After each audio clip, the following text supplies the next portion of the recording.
Police भरती तलाठी सरळ सेवाचे प्रश्न पहिला, द्वितीय विश्वयुद्धामध्ये कोणत्या शहरावर अणुबॉम्ब टाकण्यात आला? तर नागासाकी. प्रश्न दुसरा, लोकसभेमध्ये राष्ट्रपती किती सदस्यांना नामनिर्देशित करू शकतात? तर 2. प्रश्न तिसरा, JNPT पोर्ट कोणत्या जिल्ह्यात आहे? तर रायगड. प्रश्न चौथा, पुलित्झर पुरस्कार कोणत्या क्षेत्राशी संबंधित आहे? तर पत्रकारिता व साहित्य या क्षेत्राशी संबंधित आहेत पुलित्झर पुरस्कार. प्रश्न क्रमांक नंतर आहे 5. पडघवली हे पुस्तकाचे लेखक कोण आहेत? तर गोनी दांडेकर हे आहेत पडघवली या पुस्तकाचे लेखक. प्रश्न आहे 6वा, कऱ्याचे पाणी आत्मचरित्र कोणाचे आहे? तर ते प्र.के. अत्रे यांचं आहे. प्रश्न क्रमांक नंतर आहे 7.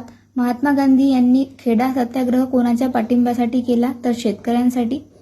प्रश्न क्रमांक नंतर आहे 8. हिऱ्यांचे शहर म्हणून दक्षिण आफ्रिकेतील कोणत्या शहरास ओळखतात? तर किंबर्ले हे जे शहर आहे या शहराला ओळखतात. प्रश्न 9. रात आंधळेपणा कोणत्या व्हिटॅमिनच्या कमतरतेमुळे होतो? तर व्हिटॅमिन ए. हे होते पोलीस भरती तलाठी सरळ सेवा सर्व एक्झामसाठी IMP GK GS क्वेश्चन. तुम्ही कोणती एक्झाम द्या त्या एक्झाममध्ये तुम्हाला उपयोगात पडतील. व्हिडिओ आवडल्यास आणि असेच व्हिडिओ पाहण्यासाठी लाईक शेअर सबस्क्राईब करायला विसरू नका. धन्यवाद.